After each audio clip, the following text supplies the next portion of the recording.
Morning बच्चों। आज हम लोग भूगोल विषय में नया अध्याय शुरू कर रहे हैं। हमारा देश भारत, हम भारत देश में रहते हैं। इस पाठ में जो है हम भारत देश के बारे में पढ़ेंगे।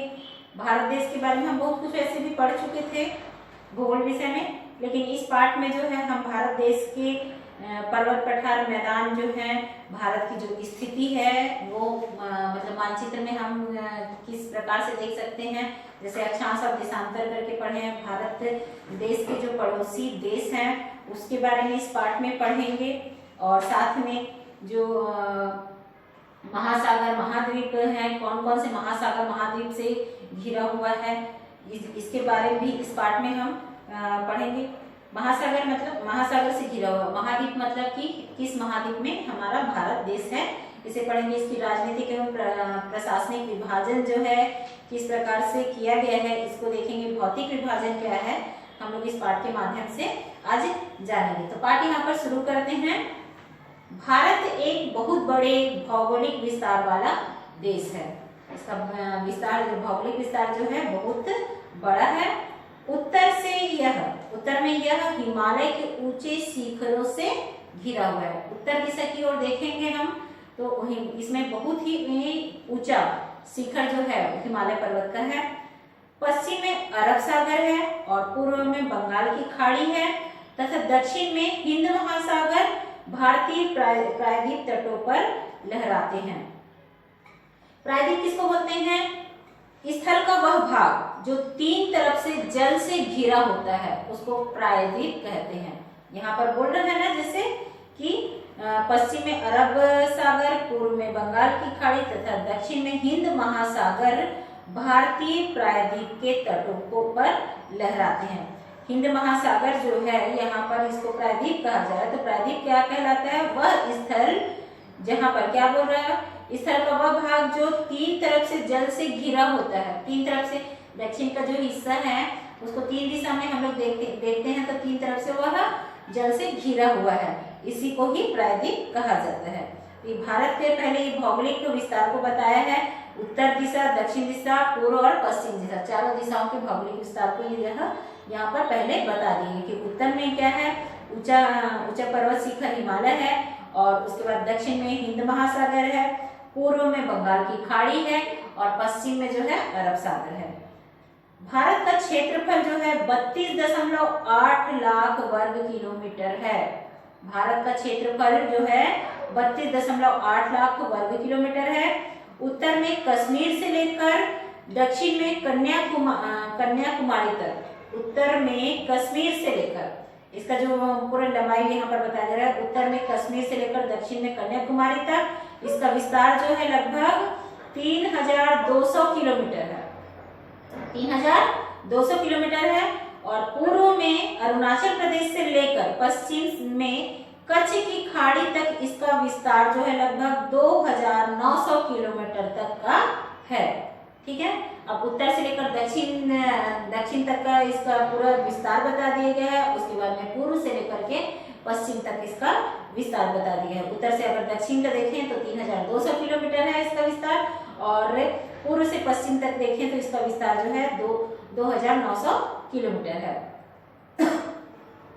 ऊंचे ऊंचे पर्वत, भारतीय मरुस्थल, उत्तरी मैदान, असमान पठारी सतह, तटीय भाग एवं द्वीप समूह स्थल रूपों की भिन्नता को दर्शाते हैं। अब यहाँ पर भारत की जो भूमि है उसकी स्थल भूमि में किस प्रकार की भिन्नता है उसको यहाँ पर बताया जाए। यहाँ ऊंचा ऊंचा पर्वत भी है, मरुस्थल भी है, मैदान भी है, और असमान पठारी सतह भी है, तटीय भाग भी है और द्वीप समूह भी है जो इसकी विभिन्नता को दर्शाता है। यहाँ जलवायु वनस्पति वन्य जीवों के साथ साथ भाषा एवं संस्कृति में भी बहुत भिन्नता है। अब देखिए भारत की जैसे की जलवायु है उसमें भी भिन्नता है। यहाँ पर अब जलवायु में भिन्नता है तो भूगोल में शुरू से पढ़ते आ रहे हैं कि जहाँ की कहीं की जलवायु जैसे कि गर्म है, कहीं की ठंडी है, तो कहीं पर सामान्य रहता है, कहीं पर बहुत ज्यादा ठंडी है। तो वहाँ पर उसी प्रकार की वनस्पति, क्योंकि जैसे वहाँ पर का वातावरण रहेगा उसी के अनुकूलन वहाँ पर वनस्पति पाई जाएगी, तो इसीलिए यहाँ पर की वनस्पति जो है वहाँ पर उसी प्रकार के वन्य जीव भी रहेंगे। और साथ में यहाँ की भाषा जो है, यहाँ की जो संस्कृति भाषा, अलग अलग क्षेत्रों में अलग अलग भाषा बोली जाती है, तो वहाँ की संस्कृति भी उसी प्रकार से भिन्नता आ जाती है। इस भिन्नता में भी हम एकता को पाते हैं। भारत को क्या होता है, अनेकता में एकता का देश कहा जाता है। और भारत में देख रहे हो कि इस प्रकार की विभिन्नता है, चाहे जलवायु को देख ले, वनस्पति को देख ले, वन्य जीवों को ले ले या भाषा या संस्कृति को ले ले, इन सब में भिन्नता होने के बावजूद में भी यहाँ पर भिन्नता में भी हम एकता को पाते हैं, जो हमारी परंपराओं में दिखती है। यही कारण है कि हम एक राष्ट्र में बंधे हैं। वर्ष 2011 से अब तक भारत की आबादी जो है 120 करोड़ से अधिक हो चुकी है। 2000 की जो जनगणना थी उसके अनुसार अगर हम भारत की आबादी देखते हैं तो 120 करोड़ से भी अधिक हो चुकी है। यह चीन के बाद विश्व का दूसरा सबसे अधिक जनसंख्या वाला देश है। विश्व में अगर पूरे विश्व का अगर हम देखें तो सबसे अधिक जनसंख्या वाला देश चीन है और दूसरे नंबर में हमारा भारत देश आता है। अब भारत की स्थिति के बारे में देखते हैं। स्थिति मतलब कि हम पूरे गोलार्ध के हिसाब से भारत जो है उत्तरी गोलार्ध में स्थित है।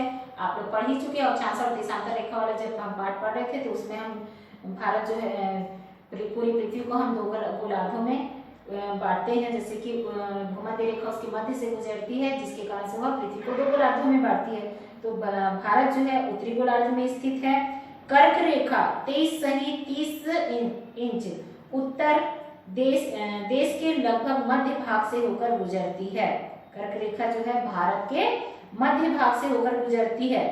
दक्षिण में उत्तर की ओर और भारत की मुख्य भूमि का विस्तार जो है 8.4 इंच उत्तर तथा 37.6 इंच उत्तर अक्षांशों के बीच है। भारत की भूमि का विस्तार बताया जा रहा है। पश्चिम से लेकर पूर्व तक भारत का जो विस्तार है 68.7 इंच पूर्व तथा 97.25 इंच पूर्व देशांतरों के बीच है। ये भारत की विस्तार के बारे में पूर्व बता रहा है। उत्तर से लेकर दक्षिण तक अक्षांश रेखा और पूर्व से लेकर के पश्चिम तक में देशांतर रेखाओं के द्वारा बताया जा रहा है। अक्षांश और देशांतर रेखाएं तो आप लोग पढ़ ही चुके हो। अगर हम विश्व की पूर्वी और पश्चिमी गोलार्ध में बांटते हैं, अगर हम विश्व को पूर्वी और पश्चिमी गोलार्ध में बांटते हैं तो भारत की स्थिति किस गोलार्ध में होगी? जैसे कि हम लोग जानते हैं कि भारत जो है उत्तरी गोलार्ध में, लेकिन भारत जैसे कि पृथ्वी को अगर हम 4 हिस्सों में बांट देते हैं तो 4 हिस्सों में बांटेंगे तो भारत फिर कौन से गोलार्ध में आता है, कौन सी स्थिति होगी? तो भारत जो है पूर्वी गोलार्ध में होगा। अगर हम सीधा अगर पृथ्वी को 2 भाग में बांटते हैं तो भारत जो है उत्तरी गोलार्ध में है, लेकिन जब उसको 4 भाग में बांटते हैं तो 4 भाग में बांटने से भारत जो है पूर्वी गोलार्ध में होगा। बहुत बड़े देशांतरी विस्तार लगभग 29 अंश के कारण यहाँ के 2 छोर पर स्थित स्थानों के स्थानीय समय में बहुत अधिक अंतर हो सकता था।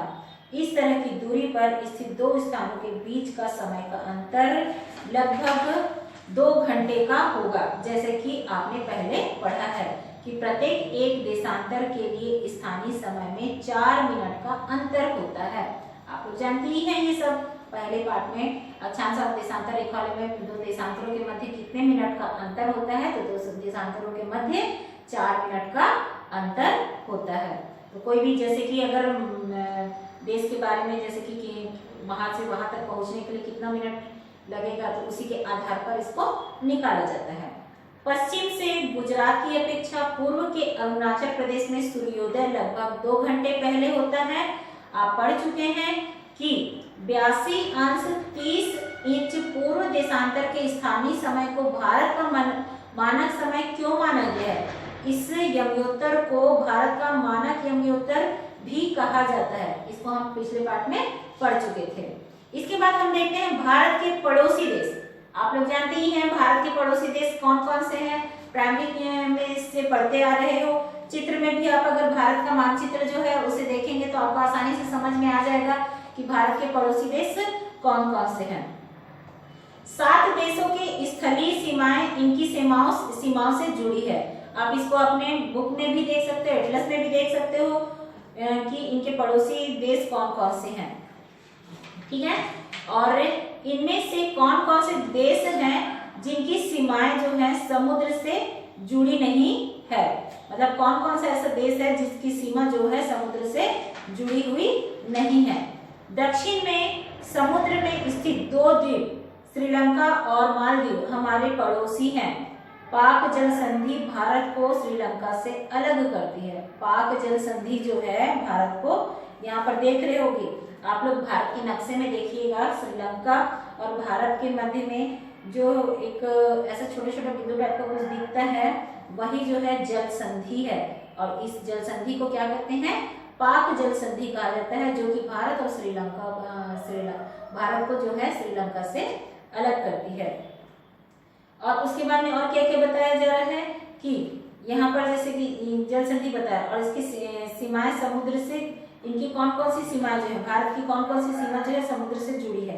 तो आप लोग यहाँ पर बंगाल की खाड़ी को भी देख सकते हो, हिंद महासागर को भी देख सकते हो, अरब सागर को भी देख सकते हो। ये कौन से में आएगा, आपका पूर्व, पश्चिम और उत्तर दक्षिण दिशा की ओर दिखाएगा, जैसे कि पाठ में शुरू में ही बताया गया था। राजनीतिक एवं प्रशासनिक विभाजन, भारत एक विशाल देश है। प्रशासनिक क्रियाकलापों के लिए देश को 29 राज्यों एवं 7 केंद्र शासित प्रदेशों में बांटा गया है। भारत को कितने राज्यों में बांट दिए गए हैं, 29 राज्य। भारत में कुल 29 राज्य हैं और इसमें 7 केंद्र शासित प्रदेश हैं। आप लोग नागरिक शास्त्र में भी पढ़ चुके थे कि कौन कौन से इसके केंद्र शासित प्रदेश हैं।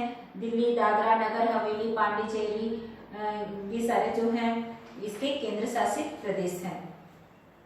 और क्या बताया जा रहा है, 2 जून 2014 को तेलंगाना जो है भारत का 29वां राज्य बना। 29 राज्य जैसे कि भारत में पहले कितने राज्य थे, है ना, आज जो है बढ़ते जा रहा है, तो 29 राज्य हो चुके हैं। तो 29वां राज्य जो बना है वो है तेलंगाना है। पहले यह आंध्र प्रदेश का एक भाग था। दिल्ली भारत की राजधानी है। राज्यों का निर्माण मुख्यतः भाषाओं के आधार पर हुआ है। जितने भी राज्य हैं आप लोग जानते ही हैं कि बंगाल बोलने से वहाँ पर प्रमुख रूप से बंगाली बोली जाती है, महाराष्ट्र बोलने से मराठी भाषा के बोलने वाले लोग रहते हैं, छत्तीसगढ़ बोलने से वहाँ पर छत्तीसगढ़ी भाषा बोलने वाले लोग रहते हैं, गुजरात बोलेंगे तो वहाँ पर गुजराती भाषा बोलने वाले रहते हैं, बिहार तो वहाँ पर बिहारी भाषा वाले बोलने वाले लोग रहते हैं। तो भाषाओं के आधार पर ही राज्यों का जो है निर्माण हुआ है। क्षेत्रफल की दृष्टि से सबसे बड़ा राज्य जो है राजस्थान है और सबसे छोटा राज्य जो है गोवा है। राज्यों को जिलों में बांटा गया, ये भी जानते हो कि जितने भी राज्य हैं उनको जिलों में बांटा गया है। तो यहाँ पर ये पाठ को मैं यहीं पर समाप्त करती हूँ और इससे आगे का जो टॉपिक है इसको हम आगे की क्लास में पढ़ेंगे।